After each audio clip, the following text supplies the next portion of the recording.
नमस्कार दोस्तों, biology classes में आपका स्वागत है। इस वीडियो के माध्यम से हम आज पढ़ेंगे कोशिका या सेल।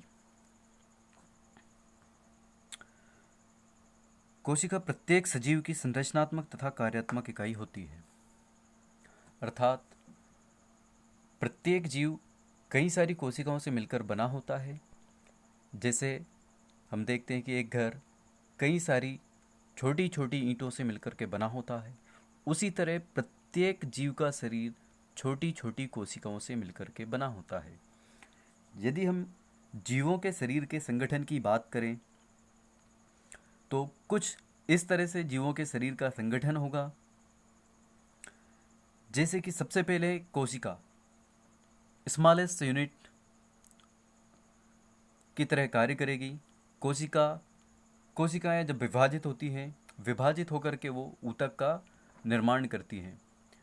कई सारी कोशिकाएं जब इकट्ठा हो जाती हैं विभाजित होने के बाद में, तो उनसे एक ऊतक बनता है और ऊतक से फिर अंग का निर्माण होता है और अंग से अंग तंत्र का निर्माण होता है और अंग तंत्र मिलकर के फिर एक कंप्लीट बॉडी या फिर आप कह सकते हैं एक पूरा जीव या ऑर्गेनिज्म बनाते हैं।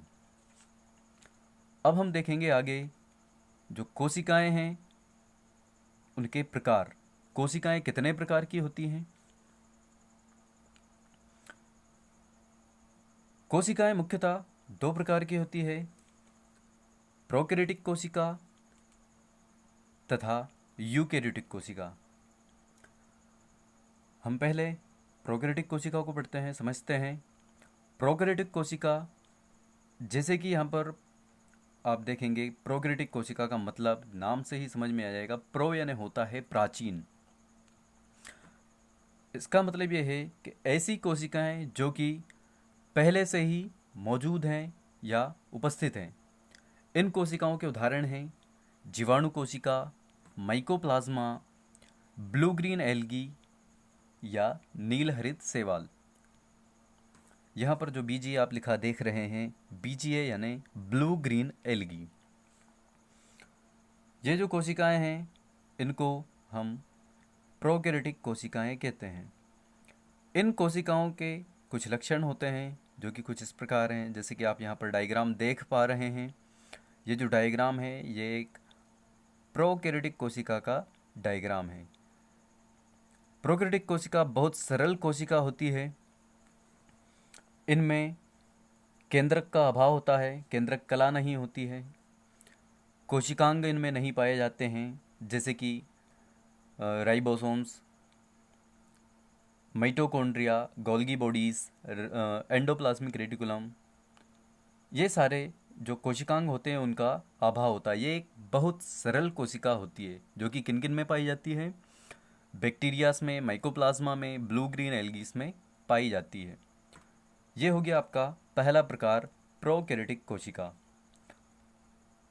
दूसरा प्रकार है यूकैरियोटिक कोशिका। यूकैरियोटिक कोशिका एक वेल डेवलप्ड कोशिका होती है।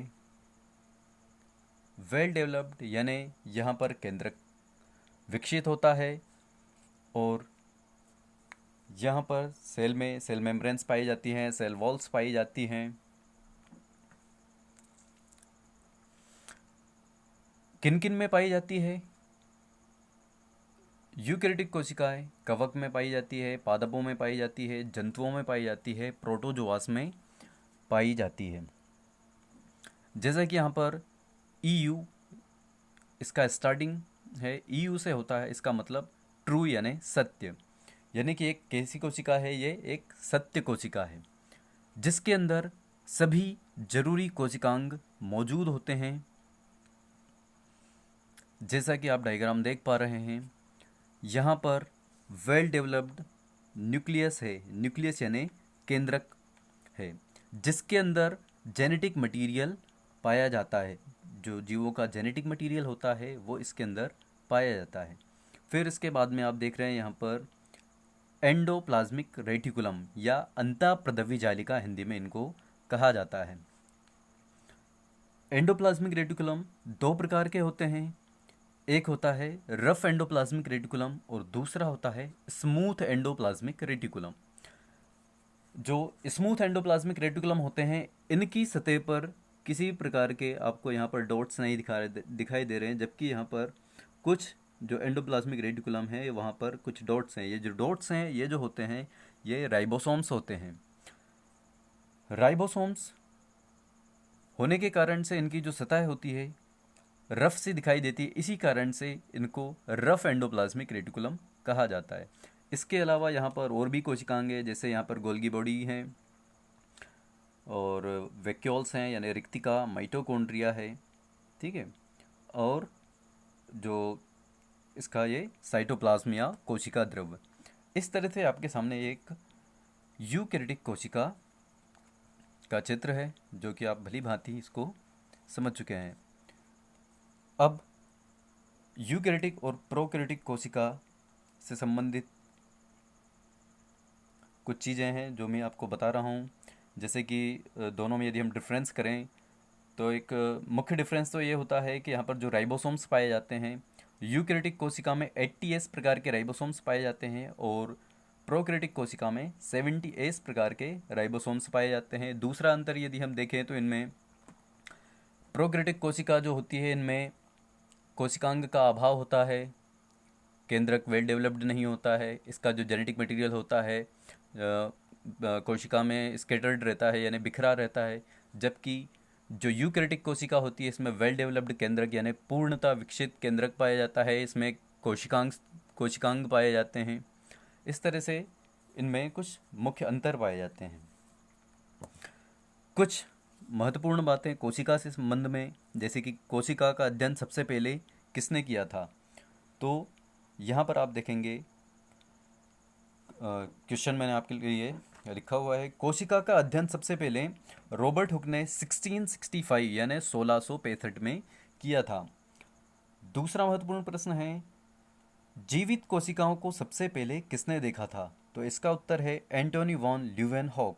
एंटोनी वॉन ल्यूवेनहॉक ने सबसे पहले जीवित कोशिकाओं का अध्ययन किया था।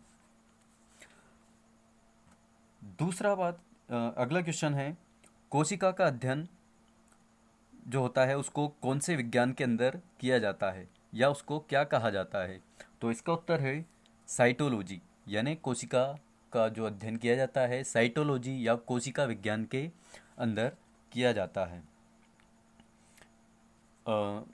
कोशिका से संबंधित कुछ और प्रश्न, जैसे कि सबसे बड़ी कोशिका कौन सी होती है, तो सबसे बड़ी कोशिका जो होती है शुतुरमुर्ग का जो एग होता है, अंडा होता है, उसकी कोशिका सबसे बड़ी कोशिका होती है।